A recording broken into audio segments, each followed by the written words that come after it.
Hello guys, for today's video, I'm going to show you how to make this kind of box. This is a paperboard clamshell box, which you can use for your single burger or for your homemade burger. Please watch until the end because everything will be shown here, the materials and how you will start making this box will be shown in this video.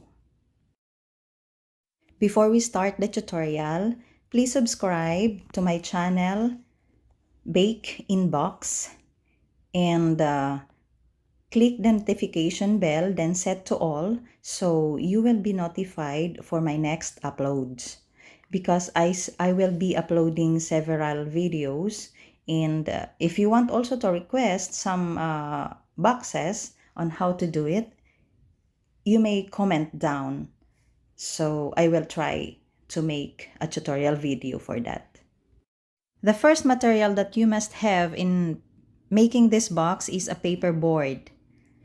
The one that I am using now is a clay-coated board with a dimension of 19.5 by 9 inches.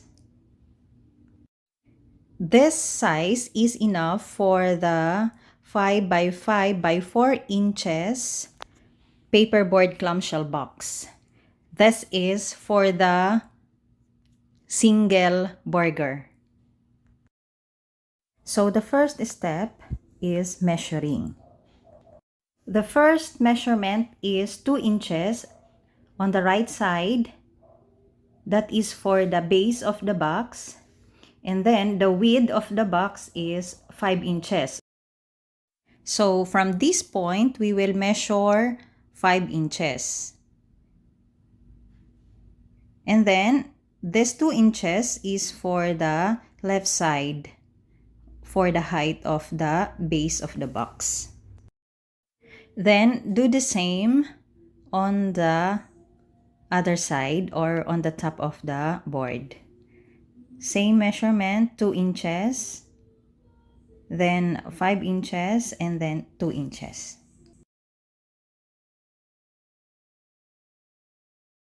So after measuring, you just have to connect from one point to another point. Just make a line.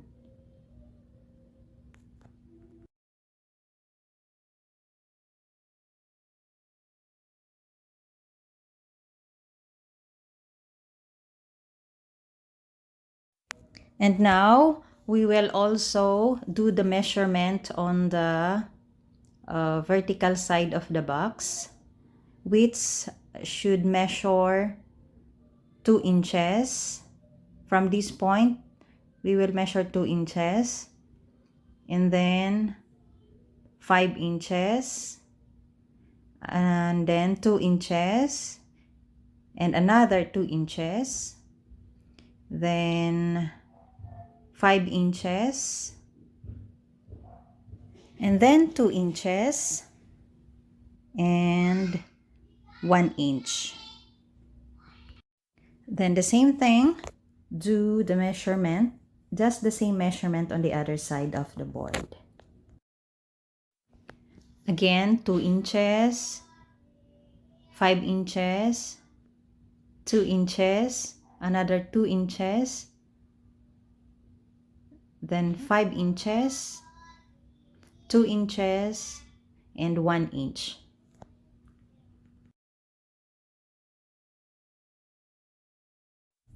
And connect all the markings and form a line.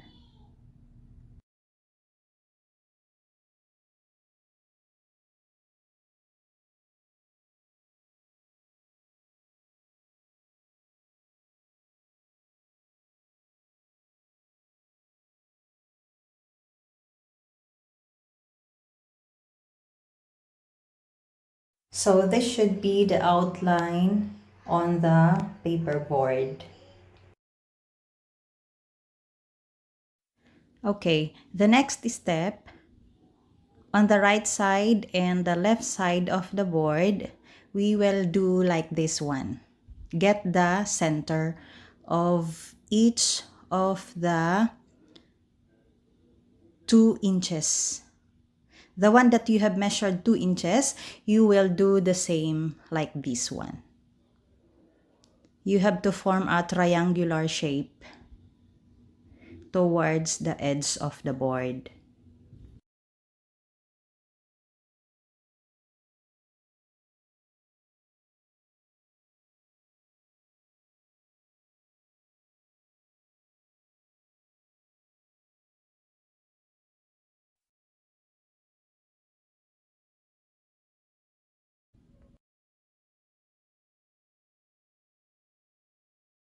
So this is on the right side of the board. We will do the same on the left side.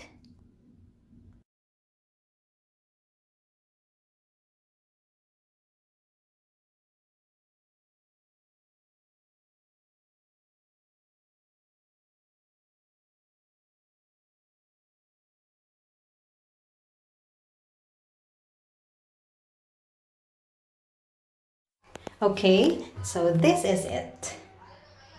Your board or the board should look like this one. Okay, so the next step is cutting out the unnecessary portion. And in doing that, I'm using this cutting mat and cutter and then this metal ruler.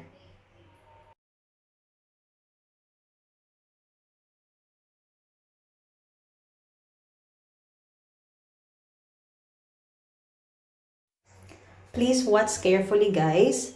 You just have to follow the same way I am doing. Look out which one I am cutting and which one I am removing.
And at this point, the board should look like this.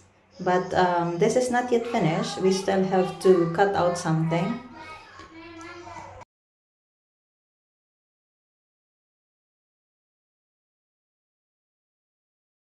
In here, we will make a small portion for the lock on the cover of the box. I'm just going to get the center and then cut out the other portion. So it should look like this one, guys. Then I'm going to shape out the flip on the cover of this box. Okay, so this is it.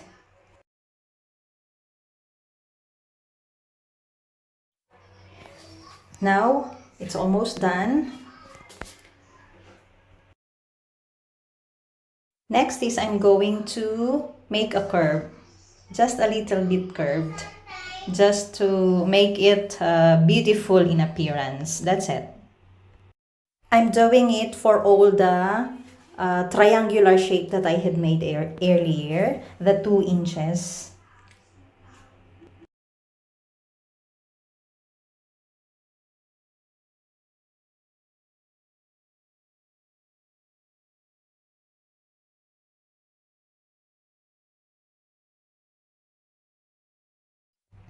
I'm done. So this is now the final outline on the board. The next step is scoring. In scoring, I'm using this small cutter, the other side. This is the sharp one, and I'm using the other side and this ruler.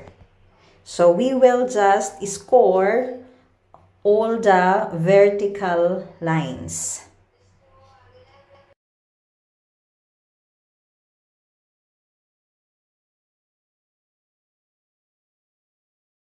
But horizontally, I'm just scoring the middle of the board.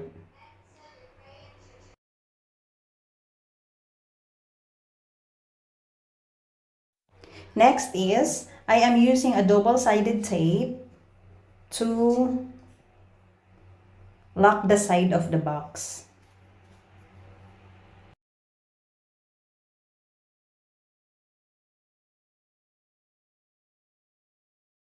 And now it's done. We are now going to assemble the box.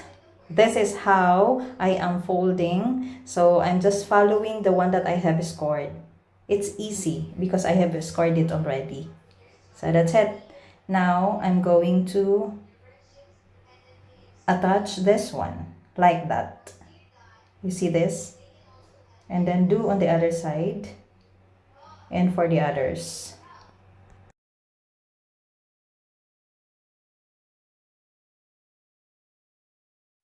Now, next guys is we will cut out a small portion on the front of the box just to insert the lock. That's it. Okay. And I'm putting small holes on the sides of the box because usually the burger are sometimes hot, so at least there's an exhaust just to avoid the moisture inside. Okay, and we're done. We already now have a paperboard clamshell box for our homemade burger. This is just a single packaging box. Thank you for watching guys, and see you in my next video. Bye-bye!